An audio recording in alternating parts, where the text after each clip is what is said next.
GT Holidays. GT Holidays, South India's #1 travel brand.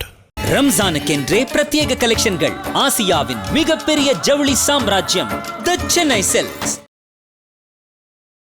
IBC Tamil நேயர்களுக்கு வணக்கம். இன்றைய சிறப்பு நேர்காணலில் நம்மோடு இணைந்திருக்கிறார் மூத்த பத்திரிகையாளர் ஷபீர் அகமது அவர்கள். வணக்கம். வணக்கம் சங்கர். திமுக காங்கிரஸ் இடையே கூட்டணி எல்லாம் பேச்சுவார்த்தை நடத்தி கிட்டத்தட்ட 28 தொகுதிகள் திமுக ஒதுக்கியிருக்கு காங்கிரஸுக்கு. இதுக்காகவா நம்ம இவ்வளோ பேசிகிட்டு இருந்தோம் அப்படிங்கிற மாதிரி ஆயிடுச்சு சூழல். நீங்கள் எப்படி பார்க்குறீங்க? இதுக்காக இவ்வளோ பேசிகிட்டு இருந்தாங்கன்ற மாதிரி தான் கட்சிக்குள்ள அந்த ஒரு இது இருக்குது.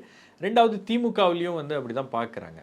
ஏன்னா நீங்கள் இதெல்லாம் ஒன்றுமே பண்ணாமல் ஆட்சியில் பங்கு, அதிகாரத்தில் பங்கு, மற்ற பிரச்சனைகள்லாம் பண்ணாமல், பிரவீன் சக்கரவர்த்தி போய் விஜயை பார்க்காம, அதுக்கப்புறம் இந்த ட்விட்டரில் சமூக வலைதளங்களில் பிரச்சனை பண்ணாமல் எல்லாம் பண்ணியிருந்தா கூட நீங்கள் கொஞ்சம் கூடுதல் இடங்கள் கொடுங்க அப்படின்னா முதலமைச்சரே ஒரு 3 இடங்களோ அல்லது 4 இடங்கள் கூட கொடுக்க வாய்ப்பு இருக்குது, அல்லது 30 கூட அவர் மாற்றிருப்பார். இவ்வளவு பிரச்சனை பண்ணதுக்கு அப்புறம் தான் அவங்க என்ன பண்ணாங்க, காங்கிரஸ் ஒருவேளை வெளியே போகிற மனநிலையில் காங்கிரஸ் இருக்கிறது அப்படின்றதுனால புதிய கட்சிகளை உள்ளே கொண்டு வர ஆரம்பிச்சிட்டாங்க. தேமுதிக, அதுக்கப்புறம் உங்களுக்கு ஓபிஎஸ், இவங்கெல்லாம். அப்போ புதிய கட்சிகளை உள்ளே கொண்டு வந்ததுக்கப்புறம் அவங்களுடைய ஆப்ஷன் லிமிட் ஆயிடுச்சு. அப்புறம் இவங்க பார்கெயின் பண்ணுறது மாதிரி ஆயிடுச்சு. நாங்கள் கொடுக்குறோம், 27 கொடுப்போம், அதுக்கு மேலாம் ஒன்றும் கொடுக்க முடியாது அப்படின்னு அப்புறம் ஏதாவது பேசி ஒன்று கொடுங்க அப்படின்னு பேசி தான் முடிச்சிருக்காங்க. நேற்று இந்த அக்ரிமெண்ட் சைன் ஆகிறதுக்கு முன்னாடி வரைக்கும் அதை 29 மாற்றலாமா அப்படின்ற மாதிரி 29க்கும் திமுக மாற்றலாமா அப்படின்னு முயற்சி பண்ணிருக்காங்க. சரி வாங்க பார்ப்போம் அப்படின்னு சொல்லியிருக்காங்க. பட் ஃபைனலாக 28+1 முடிச்சிட்டாங்க. மாலை திங்கட்கிழமை இரவு நிலைமை பார்த்திங்கன்னா முற்றிலும் இந்த கூட்டணி முடிஞ்சிருச்சு அப்படின்ற அளவில் தான் அது இருக்குது.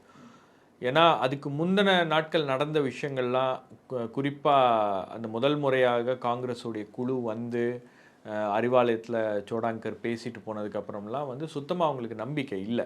திமுகவில் இருக்கக்கூடிய சில பேருக்கே அந்த நம்பிக்கைலாம் இல்லை. இந்த கூட்டணி சரியாக ட்ராக்கில் போயிட்டுருக்கு அப்படின்ற மாதிரி. அதே மாதிரி அவர் டெல்லிக்கு போன உடனே டெல்லியில் அவர் 25 சீட்டை நாங்கள் ரிஜெக்ட் பண்ணுறோம் அப்படின்னு வெளிப்படையாக கொடுத்த பேட்டியெல்லாம் பார்த்திங்கன்னா அதெல்லாம் கூட்டணியை உடைக்கின்ற ஒரு செயலாக தான் பார்க்குறாங்க. அப்போ இது எல்லாமே திமுகவை கோவப்படுத்தியிருக்கு. திமுகவும் முதலமைச்சரும் அவங்க வெளியே போயிடுவாங்க, போயிட்டா நம்ம என்ன பண்ணுறது அப்படின்ற அந்த மனநிலைக்கு அவர் வந்துட்டார், இயங்க ஆரம்பிச்சிட்டாரு. அம்மையார் கனிமொழி அவர்கள் எடுத்த ஒரு முயற்சி, அந்த லாஸ்ட் டிச் அட்டெம்ப்ட்ன்றாங்க இல்லையா, கடைசி முயற்சியை நம்ம ட்ரை பண்ணலாம் அப்படின்னு அவங்க எடுத்த அந்த முயற்சி தான் எல்லார்ட்டையும் பேசி, அதே மாதிரி திரு மல்லிகார்ஜுன கர்கே காங்கிரஸ் தலைவர் அவர்கிட்டையும் பேசி இதை சரியாக பேக் டு ட்ராக் கொண்டு வந்திருக்காங்க. அதில் கனிமொழி அவர்களுடைய ரோல் பிரதானமானது. அதுக்கப்புறம் செல்வ பெருந்தகை அவர்கள், அதுக்கப்புறம் Mallikarjuna Kharge, and final concurrence அப்படின்றது சோனியா காந்தி அம்மையார்கிட்டருந்து வந்திருக்கு. நீங்கள் பாருங்கள், பேசுங்க, நீங்கள் இதை முடிவு பண்ணுங்கள், சரி பண்ணுங்கள் அப்படின்னு. மல்லிகார்ஜுன கர்கே கேட்ட ஒரு விஷயம் என்னென்னா, நீங்கள் எவ்வளோ தொகுதிகளை கேட்டீங்க? நாங்கள் 45 தொகுதியில் கேட்டோம், 35 நிற்கிறோம். சரி, 35 நீங்கள் கேட்டீங்க, அவங்க எவ்வளோ ஆஃபர் பண்ண வந்திருக்காங்க அப்படின்னா 25லேருந்து 28 வந்திருக்காங்க. இந்த 35க்கும் 28க்கும் எவ்வளோ வித்தியாசம்? ஒரு 6 தொகுதிகள் வித்தியாசமாக.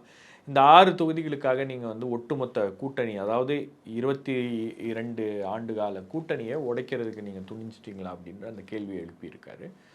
இன்னொரு பக்கம் உங்களுக்கு இருக்கிற ஆப்ஷன் என்ன அப்படின்னு பார்க்கும்போது தாவேகா ஒரு ஆப்ஷன்.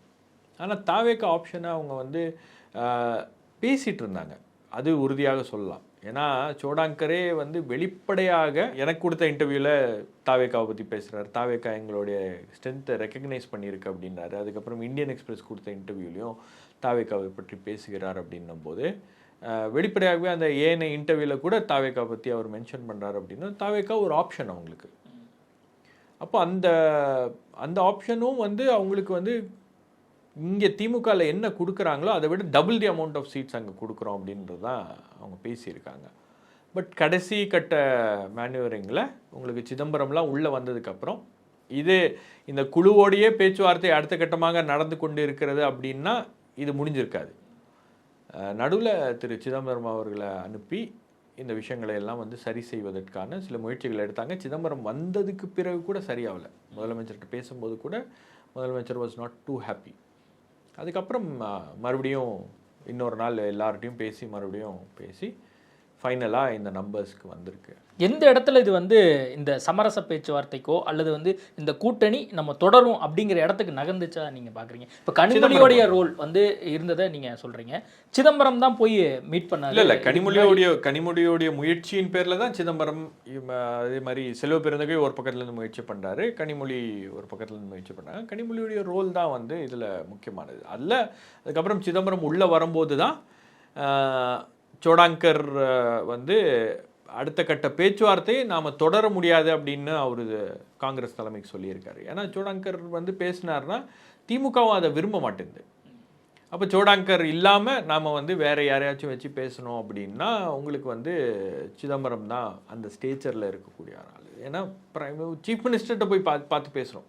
நீங்கள் இப்போ எப்படி ஆயிடுச்சுன்னா குழுவோட மறுபடியும் நீங்கள் உட்காந்து பேசுனீங்கன்னா முடியாது. குழுவோட நீங்கள் பேசுனீங்கன்னா சோடாங்கர் ஏதாவது சொல்லுவார், அப்புறம் அவங்க ஏதாவது சொல்லுவாங்க, இப்படியே தான் போயிட்டு இருக்கும். இது இழுத்துக்கிட்டே இருக்கும். அப்போ இதை முடிக்கணும் அப்படின்னா உங்களுக்கு வந்து டைரெக்டாக சீஃப் மினிஸ்டர் தான் பேசணும். ஏன்னா கடந்த முறை என்ன ஆயிடுச்சு அப்படின்னு பார்த்தீங்கன்னா, கடந்த முறை வந்து முதலமைச்சர் எம்கே ஸ்டாலின் டைரெக்டாக அம்மையார் சோனியா காந்திகிட்ட பேசிட்டாங்க. இந்த முறை அவர் வந்து பேசுகிறத தவிர்த்துருக்கார். அதனால தான் கனிமொழி அவர்கள் இவ்வளவு முயற்சிகளை எடுத்து சில விஷயங்கள்லாம் பண்ணி அதுக்கப்புறம் இதை பண்ண வேண்டியது இருக்குது. ஏன் அப்படின்னா முதலமைச்சரை நேரடியாக பேசினால் ஆட்சியில் பங்கு அப்படின்ற ஒரு விஷயத்த நீங்கள் வந்து கொஞ்சம் கன்சிடர் பண்ணணும் அப்படின்னு இவங்க ஒரு கோரிக்கை சோனியா காந்தி தரப்பில் வைக்கிறாங்கன்னா இவரால் நோன்னு சொல்ல முடியாது. அவங்ககிட்ட சொல்ல முடியாது, மற்றவங்ககிட்டலாம் சொல்லலாம், அவங்ககிட்ட சொல்ல முடியாது. அண்ட் ரெண்டாவது உங்களுக்கு வந்து ஏதோ ஒரு இடத்துல அந்த அந்த ஒரு பிரதர் லவ் இருந்துச்சு இல்லையா, சகோதரர் அப்படின்னு சொல்லிட்டு ஒரு பாச பிணைப்பு இருந்துச்சு இல்லையா, அது ஏதோ ஒரு இடத்துல அது ஒரு கசப்புணர்வாக மாறி இருக்கிறது அப்படின்றதும் தெரியுது. என்ன காரணங்கள், அதற்கான தூண்டுதல் என்ன, யார் மனசில் யார் போய் என்ன சொல்லி விதைச்சி வச்சாங்கன்னு தெரியல. ஆனால் அந்த ரிலேஷன்ஷிப் வந்து ரொம்ப கார்டியலாக இல்லை. ஏன்னா இவ்வளவு பிரச்சனை வந்திருக்காது. நீங்கள் ஒரு 2-3 மாதத்துக்கு முன்னாடி இந்த மாதிரி ஏதாவது ஒரு பிரச்சனை திமுக கூட்டணியில் வரும்னு எதிர்பார்த்தீங்களா? யாருமே எதிர்பார்க்கல. அதிமுக கூட்டணியில் வரலாம், நிறைய வாய்ப்புகள் இருக்குது.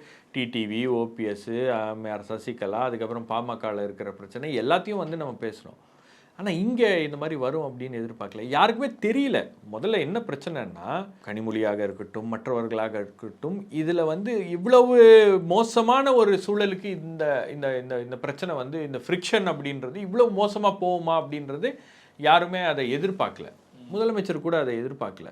அப்போது ஏதோ ஒரு இடத்துல காங்கிரஸ் மனநிலையில் ஒரு மாற்றம் இருக்கிறது அப்படின்றத திமுக உணர தவறி இருக்கிறார்கள். ஒன்று. ரெண்டாவது, காங்கிரஸ் இந்த மாதிரி ஒரு மைண்ட் செட்டில் இருக்காங்க. அப்போ அதை புரிஞ்சுக்கிட்டு திமுக வந்து இதை எப்படி ஹேண்டில் பண்ணியுமோ அப்படி ஹேண்டில் பண்ணியிருக்கணும். ஏதோ ஒரு இடத்துல தவறு நடந்திருக்கிறது. அது வந்து ஒரு பெரிய பிரச்சனையாக மாறி இருக்கு. தமிழ்நாட்டினுடைய காங்கிரஸ் கமிட்டி தலைவர் செல்வ பெருந்தகை பேரை நீங்கள் சொல்லிட்டீங்க, மல்லிகார்ஜுன கார்கே பேரை சொல்லிட்டீங்க, கிரீஷ் ஜோடங்கர் பேரை சொல்லிட்டீங்க, ப. சிதம்பரம் பேரை சொல்லிட்டீங்க, சோனியா காந்தி பேரை சொல்லிட்டீங்க. ராகுல் காந்தின்னு ஒரு கேரக்டர் இருக்கு. அந்த கேரக்டர் என்ன தான் பண்ணுச்சு இந்த கூட்டணி விவகாரத்தில்? ராகுல் காந்திக்கு வந்து ஒரு மாற்று சிந்தனை இருந்ததாக அப்படிதான் எனக்கு படுது. தமிழ்நாடு கூட்டணியை பொறுத்த வரைக்கும் நீங்கள் சமீப காலமாகவே பார்த்தீங்கன்னா, அது பீகாராக இருக்கட்டும் அல்லது மற்ற மாநிலங்களாக இருக்கட்டும், ஒரு ஹார்ட் பார்கெயின் பண்ணணும் அப்படின்னு நினைக்கிறாங்க. இப்போ ஜார்க்கண்ட்லலாம் வந்து சோடாங்கர் வந்து பார்கெயின் பண்ணி கொஞ்சம் கூடுதலான இடங்கள் மற்ற விஷயங்கள்லாம் அவர் பண்ணி கொடுத்தாரு.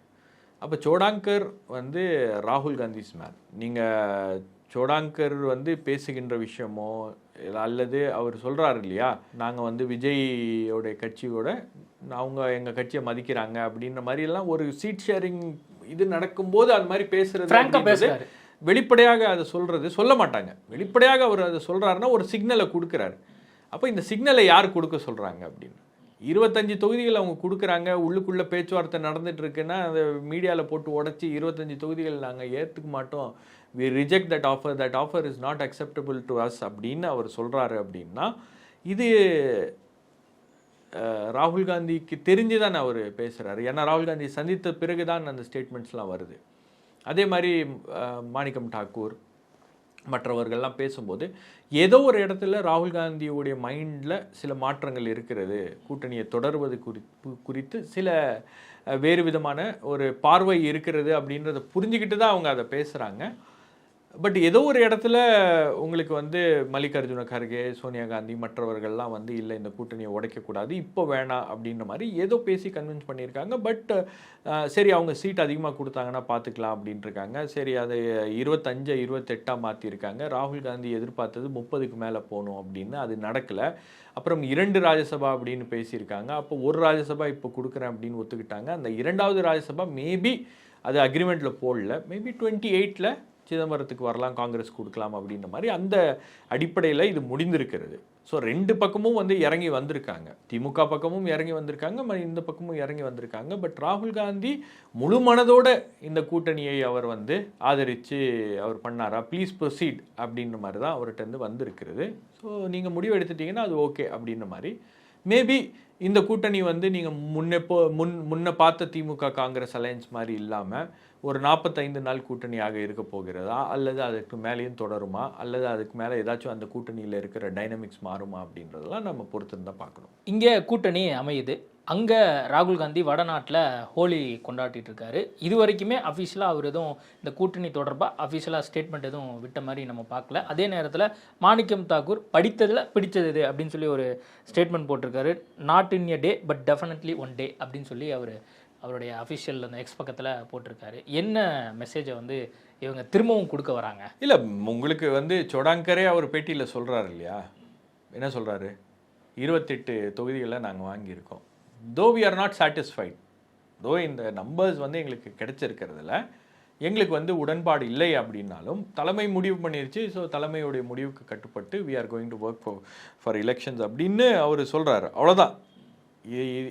இதில் வந்து அதாவது ரொம்ப ஹாப்பியாக, ரொம்ப இன்வால்மெண்ட்டோட, ரொம்ப ஒரு எதிர்பார்ப்போட தொண்டர்களுடைய ஒரு கூட்டணி, ஒரு சீட் ஷேரிங் இதெல்லாம் பார்க்கும்போது நீங்கள் எப்படின்னா அந்த பில்டப் அப்படின்றது வந்து மேலேருந்து வராது, தலைவர்கள்ட்டேருந்து வராது, கீழேருந்து வரும், தொண்டர்கள்ட்டேருந்து வரும். எதிர்பார்ப்பு இருக்கும், எதிர்பார்ப்பு உருவாகும். தொண்டர்கள் எதிர்பார்ப்பு தான் நடக்கல. தொண்டர்கள் எதிர்பார்ப்பு நடக்கலை அப்படின்னும் போது மேபி அவங்கெல்லாம் வந்து சரி தலைவர்கள் இதெல்லாம் முடிவு பண்ணிட்டாங்க, நாம இதில் பயணிப்போம் அப்படின்னு பயணிப்பாங்க. 3 மாதம் 4 மாதம் இதை பற்றியே பேசிகிட்டே இருக்காங்க. ஆட்சி அதிகாரத்தில் பங்கு, அதே மாதிரி எப்படியாவது அதிக சீட்டு வாங்கணும் அப்படிங்கிறதெல்லாம் மேல்மட்ட தலைவர்கள் வந்து இதை பற்றி பேசிகிட்டு இருந்தாலும், ஒரு சில எம்பிக்கள் இதை பற்றி பேசிகிட்டு இருந்தாலும், கீழ்மட்ட வரைக்குமே காங்கிரஸ் தொண்டர்கள் வேறொரு பார்வையிலலாம் இருந்தாங்க. நம்ம வந்து தாவேக்கா பக்கம் போகணும், அதே மாதிரி நம்மளுக்கு அதிக முக்கியத்துவம் கொடுக்கணும், ஊரக உள்ளாட்சியில் நம்மளுக்கு வந்து பதவி வேணும் அப்படிங்கிற மாதிரிலாம் வந்து கிட்டத்தட்ட 3 மாதம் பேச விட்டாச்சு. இப்போ உடனடியாக இது எல்லாமே செட்டில் ஆயிரும்னு நினைக்கிறீங்களா? இன்னொரு 15-20 நாளில் நீங்கள் உடனடியாக எதுவும் ஆகாது. ஆனால் அதை வந்து தேர்தல் நெருங்கும் போது அதை எப்படியாச்சும் வந்து சரி பண்ண முடியுமா அப்படின்றத ஒரு முயற்சி எடுப்பாங்க. நீங்கள் திமுக வந்து திமுகவில் கடுமையான அதிருப்தி இருக்குது. காங்கிரஸ் வந்து கடைசி நேரத்தில் இப்படி பண்ணிட்டாங்களே அப்படின்னு. இது இன்னும் இழுத்துக்கிட்டே போச்சுன்னா மேபி உங்களுக்கு வந்து சில நெருக்கடிகள் வரலாம். இப்போ காங்கிரஸ் ஓரளவுக்கு பவர்ஃபுல்லாக இருக்கிற இடத்துல, ஓரளவுக்கு இன்ஃப்ளூயன்ஸோடு இருக்கிற இடத்துல இவ்வளோ பிரச்சனை வராது. பட் எங்கே பிரச்சனை வரும் அப்படின்னு பார்த்தீங்கன்னா, காங்கிரஸுடைய அந்த மாவட்டத்தில் இருக்கக்கூடிய காங்கிரஸுடைய ஒட்டுமொத்த அமைப்பும் வந்து திமுகவை சார்ந்து இயங்கக்கூடிய ஒரு இடத்துல கொஞ்சம் இந்த நெருடல் அப்படின்றது இருக்கும். இப்போ நாளைக்கு எங்களை மதிக்கலை, நாளைக்கு எங்களை கூப்பிடல அப்படின்ற மாதிரி சின்ன முணுமுணுப்புகள் அங்கங்கே வருவதற்கான வாய்ப்புகள் இருக்குது. இதுக்கு தான் நம்ம அப்போவே சொன்னோம் அங்கே போயிடலாம் அப்படின்னு, கூட்டணியில் விட்டு வெளியேறலாம் அப்படி இப்படின்லாம் அந்த முணுமுணுப்புகள்லாம் வரும். பட் இங்கே என்ன அப்படின்னு பார்த்தீங்கன்னா, இதில் ரொம்ப ஸ்ட்ராங்கஸ்ட் இண்டிகேஷன் நான் என்ன பார்க்குறேன் அப்படின்னு பார்த்தீங்கன்னா, இந்த கூட்டணி அமைந்து கிட்டத்தட்ட என்ன ஒரு 12 மணி நேரம் ஆகுதா, ஒரு 12 hours, மோர் தென் 12 hours ஆயிடுச்சு. இது வரைக்கும் ராகுல் காந்திகிட்டேருந்து இந்த கூட்டணியை வரவேற்று ஒரு மை டியர் பிரதர் ஒரு இது வரலையே, ஒரு ட்விட்டரில் ஒரு ட்வீட் போட்டிருக்கணும்ல. சிதம்பரம் அவர்கள் போட்டிருக்கிறார் காலையில், இந்த மாதிரி இந்த கூட்டணி அமைந்ததில் நான் மகிழ்ச்சி அடைகிறேன் அப்படின்னு. ஒரு மகிழ்ச்சியை வெளிப்படுத்தக்கூடிய ஒரு தருணமாக இது இருக்கிறது அப்படின்னும் போது அந்த மகிழ்ச்சியை திரு ராகுல் காந்தி அவர்கள் ஏன் வெளிப்படுத்தவில்லை அப்படின்றது ஒரு $1 மில்லியன் கேள்வி. ஒவ்வொரு மாநிலத்திலையும் அவர் இப்படி பண்ணுறாரா அப்படின்னா, மற்ற மாநிலங்களில் வேணால் அப்படி பண்ணாமல் இருந்திருக்கலாம். ஆனால் இந்த மாநிலம் வந்து ராகுல் காந்திக்கு ஒரு ஸ்பெஷலான மாநிலம். இந்த மாநிலத்தில் தான் தன்னுடைய பிரதர் இங்கே இருக்கார். அப்போ பிரதருக்கு வந்து பிறந்தநாள் அன்றைக்கி நீங்கள் பிரதர்னு சொல்ல அது ஒரு சர்ச்சையாச்சு. அதுக்கப்புறம் என்ன சொல்கிறாங்கன்னா, ராகுல் காந்திக்கு தெரியாமலே இது இப்படி போயிருச்சு அப்படி இப்படின்றாங்க. ஆனால் இப்போ இந்த கூட்டணி அமைந்த உடனே I am happy that we are back on track. Alliance வந்து வந்தது மகிழ்ச்சி அப்படின்ற மாதிரி ஏதோ ஒரு சின்ன இது வரணும் இல்லை. நீங்கள் இங்கே இருக்கக்கூடிய தமிழ்நாடு காங்கிரஸ் கமிட்டியுடைய ட்விட்டர் ஹேண்டில் தான் வந்து ராகுல் காந்தியும் முதலமைச்சர் ஸ்டாலினும் கையை பிடிச்சிக்கிட்டு ஒன்றா நிற்கிற மாதிரிலாம் போடுறாங்க. பட் நேஷ்னல் லெவலில் இதோட இம்பேக்ட் எப்படி இருக்க போகுதுன்னு தெரியல. எம்எல்ஏ சீட்டை பற்றி பேசியாச்சு, ராஜ்யசபா சீட்டை பற்றி பேசியாச்சு. இப்போ ஆரம்பத்தில் நான் கேட்ட கேள்வி தான், இப்போ ஆட்சி அதிகாரத்தில் பங்கு குறித்து பேசியிருக்காங்களா இல்லையா இந்த கூட்டணி? இல்லை, இந்த கூட்டணி உடன்படிக்கை ஆகும்போது ஆட்சியில் பங்கு அப்படின்லாம் பேசலை. பட் என்னன்னா அந்த டிமாண்டை முழுமையாக காங்கிரஸ் கைவிட்டுருச்சு அப்படின்னு சொல்லலை. இப்போ செல்வ பெருந்தகிட்ட யாருமே கேட்கலையே. இல்லை, நேற்று கேட்டிருக்கணும் அந்த கேள்வி வந்து அவர் சகோதரர்கள் அங்கே இருந்தவங்க. ஏன்னா அந்த ஹீட் ஆஃப் த மூமெண்ட்ல அந்த கேள்வி கேட்டிருக்கணும். மேபி இருக்கு. அந்த கேள்வியெல்லாம் வந்து யாரும் எழுப்புனாங்க, ஆட்சியில் பங்கு அப்படின்றத எழுப்புனாங்க. அது கொஞ்சம் அப்படியே ப்ரஷ் அசைட் பண்ணிட்டு அப்படியே போயிட்டார், வேற பதில் சொல்லிட்டு போயிட்டாருன்னு நினைக்கிறேன். ஏன்னா அந்த ப்ரெஸ் மீட் அப்படி கொடுக்கும்போது நம்ம இங்கே ஈஸியாக சொல்லிடலாம் கேள்வி எழுப்பணும் அப்படின்னு. பட் அங்கே இருக்கக்கூடிய அந்த அந்த சூழலே டிஃப்ரெண்ட்டாக இருக்கும். ஒரு பக்கம் செக்யூரிட்டி, இங்கிலீஷில் வந்து கேட்டாங்க. கிரீஷ் ஜோடங்கர் பேச வந்தார், பேசிட்டு இருக்கும்போது ஓகே வில் டாக் லேட்டர் அப்படின்னு சொல்லி அதான். பட் அந்த கோரிக்கையை வந்து அவங்க கைவிட்டாங்க அப்படின்னு முழுமையாக சொல்ல முடியாது. ஏன்னா தேர்தல் ரிசல்ட்ஸ் எப்படி வருதுன்றதை பொறுத்து அந்த கோரிக்கையை அவர்கள் எழுப்புவார்கள். ரெண்டாவது, உங்களுக்கு வந்து இந்த இந்த தேர்தலே ரொம்ப டிஃப்ரெண்ட்டான ஒரு எலெக்ஷனாக இருக்க போகிறது. நீங்கள் யாருக்கும் பெரும்பான்மை கிடைக்காது அப்படின்ற ஒரு சூழல் இருக்கிறது. அப்படின்றதுனால தான் காங்கிரஸ் வந்து ஆட்சியில் பங்கு, எங்களுக்கு கூடுதல் இடங்கள் வேணும், 2006 மாதிரி ஒரு சிச்சுவேஷன் வந்துருச்சுன்னா நமக்கு ஒரு சான்ஸ் இருக்குது ஆட்சியில் பங்கு கேட்குறதுக்கு அப்படின்ற அடிப்படையில் தான் அவங்க வந்து இந்த முயற்சிகளை அவங்க எடுத்தாங்க. இவ்வளவு ப்ரெஷர் பண்ணதுக்கு காரணம் அதுதான். இன்னும் ப்ரெஷர் பண்ணியிருந்தாங்கன்னா கூட்டணி வந்து முடிஞ்சிருக்கும், உடஞ்சிருக்கும், அவங்க வந்து தாவேக்கா பக்கம் போவதற்கான ஒரு வாய்ப்பு இருந்துச்சு. தாவேக்கா அப்படின்ற ஒரு கட்சி இல்லைன்னா காங்கிரஸால் இவ்வளவு டிமாண்ட் பண்ணியிருக்க முடியாது. இவ்வளவு ஒரு 3 மாதம் இந்த ஒரு நெருக்கடியை வந்து திமுகவுக்கு உருவாக்கியிருக்கு. இல்லை, உண்மையாலுமே வந்து பேரத்துக்காக தான் அவங்க வந்து ஆட்சி அதிகாரத்தில் பங்கு அப்படிங்கிற கருத்துக்களை முன் வச்சாங்களா அப்படிங்கிற ஒரு கேள்வியும் இருக்குல்ல. தாவேக்கா பக்கம் வந்து போவதற்கு அவங்களுக்கு விருப்பமும் இருந்தது, ஆனால் அதே சமயத்தில் அச்சமும் இருந்தது, அதே சமயத்தில் குழப்பமும் இருந்தது, அதே சமயத்தில் வந்து கருத்து வேறுபாடுகளும் இருந்தது, அதே சமயத்தில் வந்து அங்கே வேறு விதமான பார்வைகளும் இருந்துச்சு, எல்லாமே இருந்துச்சு. ஏன்னா அது ஒரு டிசிஷன் அப்படின்றது. நீங்கள் வந்து சங்கர் சர்மா ஷபீருக்கு ஃபோன் பண்ணி, சார் ஒரு இன்டர்வியூ நம்ம பண்ணிடலாமா, வாங்க 3 மணிக்கு வாங்க பண்ணிடலாம் அப்படின்னா அந்த மாதிரி கிடையாது. இல்லை, இது வந்து நீங்கள் ஒரு 22 வருஷ அலையன்ஸை நீங்கள் உடைக்கிறீங்க. ரெண்டாவது, இந்த அலையன்ஸ் அப்படின்றது வந்து இந்தியா கூட்டணியுடைய ஒரு மிக முக்கியமான காம்பனன்ட்ஸாக இருக்கக்கூடிய திமுகவோட இருக்கக்கூடிய ஒரு அலையன்ஸு. அப்போ இதை வந்து நீங்கள் அவ்வளவு எளிதாக ஒரு மாநில தேர்தலுக்காக நீங்கள் வந்து உடைச்சிக்கிட்டு போகிறது அப்படின்றது வந்து ஒரு சாதாரண டிசிஷன் கிடையாது. அதனால்தான் வந்து அவங்களுக்கு ஒரு குழப்பமான ஒரு சூழல் இருந்ததுனால தான் ஒவ்வொருத்தரையாக கூப்பிட்டு கேட்குறாங்க. இதுக்கு முன்னாடி காங்கிரஸ் எப்போ கருத்து கேட்டிருக்காங்க? இதுக்கு முன்னாடி காங்கிரஸ் வந்து எப்பெல்லாம் வந்து கேசி வேணுகோபால் எல்லா எம்எல்ஏக்களுக்கும் ஃபோன் பண்ணி உங்கள் விருப்பம் என்ன, தனியாக போனால் நம்மளால் தேர முடியுமா, நம்ம தேருவோமா தேர மாட்டோமா அப்படின்லாம் எப்படி கேட்டார்? வேறு ஏதாவது கூட்டணியில் போனோன்னா நம்ம வாய்ப்பு இருக்கா அப்படின்னா, உங்களுக்கு நம்பிக்கை இருக்கா அப்படின்னா நம்பிக்கை இல்லை அப்படின்னு தான் சொல்லியிருக்காங்க. நம்ம திமுக விட்டு வேறு ஏதாவது கூட்டணியில் போனால் கூட நமக்கு வந்து எப்படி இருக்குன்னு சொல்ல முடியாது, ரொம்ப அன்சர்டனாக இருக்கும் அப்படின்னு சொல்லியிருக்காங்க. அதுக்கப்புறம் தலைமை என்ன முடிவு எடுக்குதோ முடிவு எடுக்கணும். ஏன்னா அதிக இடங்களை நாம் கேட்குறோம், அவங்க கொடுக்கலன்னா என்ன பண்ணுறது? அதிக இடங்கள் கேட்டு கொடுக்கலன்னா தலைமை என்ன முடிவு எடுக்குதோ அந்த முடிவுக்கு நாங்கள் கட்டுப்படுறோம் அப்படின்னு காங்கிரஸ் தலைவர்கள் சொல்கிறாங்க. ஏன்னா ஒரு தலைவர் மேலேருந்து பேசும்போது இப்படி தான் சொல்ல முடியும். இல்லை முடியாது, நம்ம இங்கே இருந்துருவோம் அப்படின்லாம் சொன்னீங்கன்னா அவர் ஏதாச்சும் ஒரு பேர் லிஸ்ட்டில் வந்து மார்க் பண்ணி வச்சுட்டு நாளைக்கு எந்த போஸ்டிங்கும் பதவியும் கொடுக்காமல் போயிட்டாருன்னா பிரச்சனை ஆயிரும் அப்படின்னு பயப்படுவாங்க. ஆனால் உங்களுக்கு வந்து இந்த ஆட்சியில் பங்கு அப்படின்ற ஒரு டிமாண்டை முழுமையாக காங்கிரஸ் வந்து கைவிட்டு விட்டதா அப்படின்னா இல்லை. ரிசல்ட்ஸ் வரும்போது திமுகவுக்கு ஒருவேளை திமுக வந்து மிக குறைவான இடங்களில் வந்து காங்கிரஸ் தயவோடு ஆட்சி அமைக்கக்கூடிய ஒரு வாய்ப்பு ஏற்பட்டால் கூட்டணி ஆட்சி அப்படின்ற ஒரு விஷயத்தை அவங்க பேச தான் செய்வாங்க. அந்த உடன்படிக்கை ஏற்பட்ட பின்பாக மு.க. ஸ்டாலின் அவர்கள் அந்த அறிவாலயத்தை விட்டு வெளியே வராரு, எல்லாம் முடிஞ்சுது அப்படின்னு சொல்கிறாரு. இன்றைக்கி காலையிலேருந்து சோஷியல் மீடியாவில் இதுதான் வந்து வைரலாக போயிட்டுருக்கு. என்ன மெசேஜ் வந்து இது காட்டுது? அதுக்கு ஒரு விளக்கம் கொடுக்குறாரு இல்லையா அவரு. இந்த மாதிரி எல்லா ஜேர்னலிஸ்ட் ரிப்போர்ட்டர்ஸ்லாம் என்ன முடிஞ்சிருச்சான்னு கேட்டாங்க. நான் ரொம்ப யதார்த்தமாக முடிஞ்சிச்சு அப்படின்னா அது வந்து ரொம்ப வைரலாக போயிருச்சு அப்படின்னு. அது ஒரு வைரல் மூமெண்ட் தான். நீங்கள் அதுக்கு முன்னாடி வந்து பார்த்தீங்கன்னா ரொம்ப இறுக்கமாக இருந்தார் முதலமைச்சர். மீடியாட்ட பேசியிருந்தா கூட உங்களுக்கு அவர் முகத்தில் இருந்த அந்த ஒரு ஒரு ஒரு மாதிரி ஒரு ரிலீஃப் இருக்குல்ல, முடிஞ்சிருச்சு அப்பாடா முடிஞ்சிருச்சு அப்படின்ற அந்த அந்த அந்த சிரிப்பு, அந்த ரிலீஃப், அது வந்து அவர் பல வார்த்தைகள் அது சொல்லியிருந்தா கூட வந்து அது கன்வே ஆகியிருக்காது. மேபி அந்த ஒரு சின்ன கிளிப்பிங் வந்து அவருடைய மனநிலையை கன்வே பண்ணிருச்சு. அதனால தான் அது அவ்வளோ பெருசாக வைரலாக போகுது. ஏன்னா உங்களுக்கு காங்கிரஸ் அப்படின்ற ஒரு கட்சி திமுக கூட்டணியை விட்டு வெளியே போனால் அது ஒரு பெரிய டேமேஜை திமுகவுக்கு ஏற்படுத்தும். சரி, அந்த டேமேஜை நீங்கள் மினிமைஸ் பண்ணுறதுக்கு நீங்கள் தேமுதிகவை கொண்டு வந்திருக்கலாம், ஓபிஎஸ் கொண்டு வந்திருக்கலாம், மற்றவர்கள்லாம் உள்ளே கொண்டு வந்திருக்கலாம். ஆனால் ஒரு கூட்டணி காங்கிரஸ் மாதிரி ஒரு கட்சி உடைஞ்சு வெளியே போயிருச்சு அப்படின்ற அந்த பிம்பம் இருக்கு இல்லையா, அந்த பர்செப்ஷன் இருக்கு இல்லையா, அது திமுகவுக்கு ஒரு பெரிய லாஸை ஏற்படுத்தியிருக்கும். ரெண்டாவது வந்து தாவேகா பக்கம் காங்கிரஸ் போச்சு அப்படின்னா அது தாவேகாவுக்கு ஒரு மொமெண்டத்தை ஏற்படுத்தும்.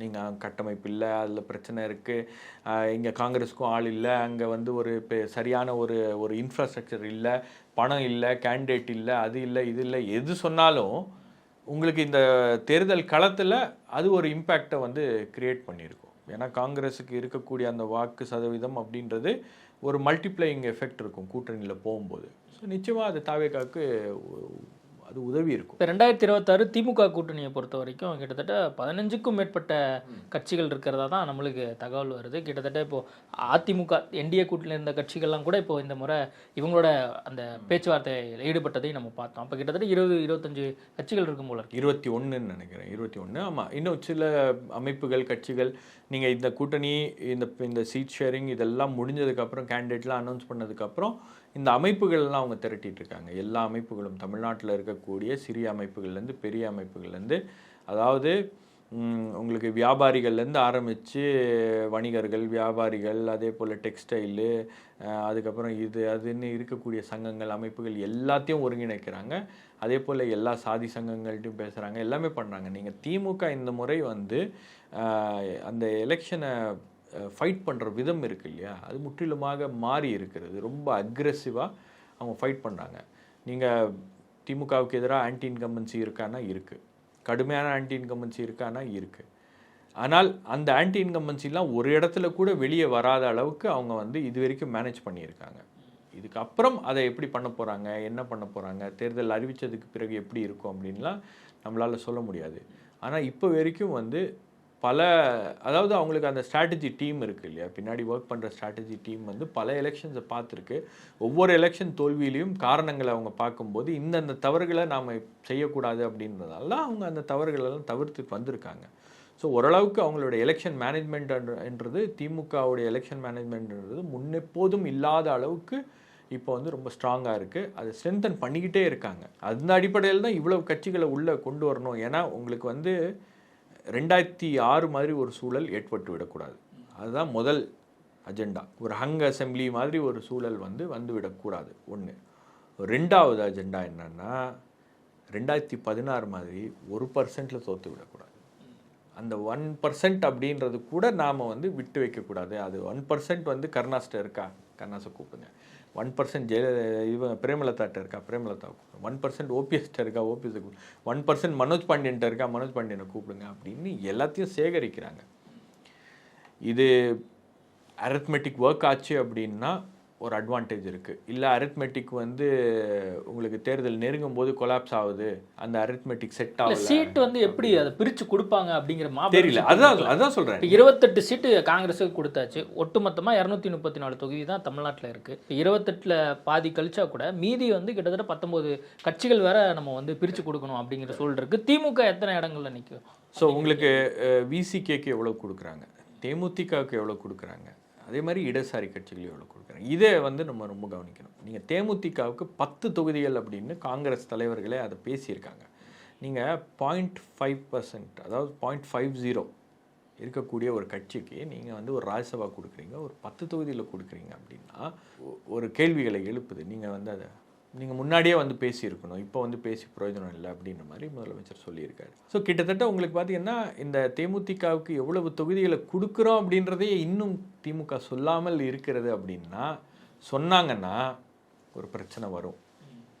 விசிகே வந்து ரெக்கக்னைஸ் பொலிட்டிக்கல் பார்ட்டி. இன்றைக்கி வந்து ஒரு கட்சி வளர்ந்துருக்கிறது அப்படின்னா அது விசிகே. திமுக கூட்டணிக்குள்ளேயே ஒரு கட்சி வளர்ந்துருக்கிறது அப்படின்னா அது விசிகே. ரெக்கக்னைஸ் பொலிட்டிக்கல் பார்ட்டி சிம்பிளை தக்க வச்சுருக்காங்க. அவங்களால வந்து அவங்களுக்கு கீழே கிராஸ் ரூட் லெவலில் வேலை செய்கிறதுக்கு காசு இல்லைன்னா கூட வேலை செய்கிறதுக்கு ஆள் இருக்குது அவங்களுக்கு. ஆனால் அந்த கட்சி இன்றைக்கி வந்து 12 இடங்களை எதிர்பார்க்குது அப்படின்னும் போது அந்த 12 இடங்கள் கொடுப்பதற்கு திமுக தயாராக இருக்கிறதா? விசிகேவுடைய ஓட் ஷேர் எவ்வளோ இருக்கும்? 3 to 4 இருக்கும், மேலே இருக்குன்னு நினைக்கிறேன். ஒரு 6% இருக்குன்னு வச்சுக்கோங்க, ஒரு 5 to 6% இருக்குன்னு வச்சுக்கோங்க. நம்ம இப்போது அந்த கட்சிக்கு 8 சீட்டு, 0.05% இருக்கிற தேமுதிகவுக்கு வந்து 10 சீட் அப்படின்னா தெரியல. அதுதான் வந்து இங்கே ரொம்ப முக்கியமான ஒரு ரோலை ப்ளே பண்ணும். இப்போ அதை திமுக வந்து ஏன் வெளியிடலை, ஏன் வெளியே சொல்ல மாட்டேன்றாங்க? இப்போ ஐயுஎம்எலுக்கு 2 சீட்டு முடிச்சிட்டாங்க, மனிதநேய மக்கள் கட்சி 2 சீட் முடிச்சிட்டாங்க, தேமுதிகவுக்கு ஒரு ராஜ்யசபாவும் கொடுத்து அவர் நாமினேஷனும் ஃபைல் பண்ணிட்டாரு. ஆனால் தேமுதிகவுக்கு எவ்வளோ அசம்பிளி சீட்ஸ்ன்னு ஏன் சொல்லலை? இதெல்லாம் வந்து கேள்விகளை வருகின்ற நாட்களில் இந்த கேள்விகள்லாம் வரும். நிறைய விஷயங்கள் கொடுத்து பேசியிருக்கோம். நேர்காணல் கொடுத்ததுக்கு GT Holidays. GT Holidays, South India's #1 travel brand. ரம்ஜானுக்கென்றே பிரத்யேக கலெக்ஷன்கள். ஆசியாவின் மிகப்பெரிய ஜவுளி சாம்ராஜ்யம் தி சென்னை சில்க்ஸ்.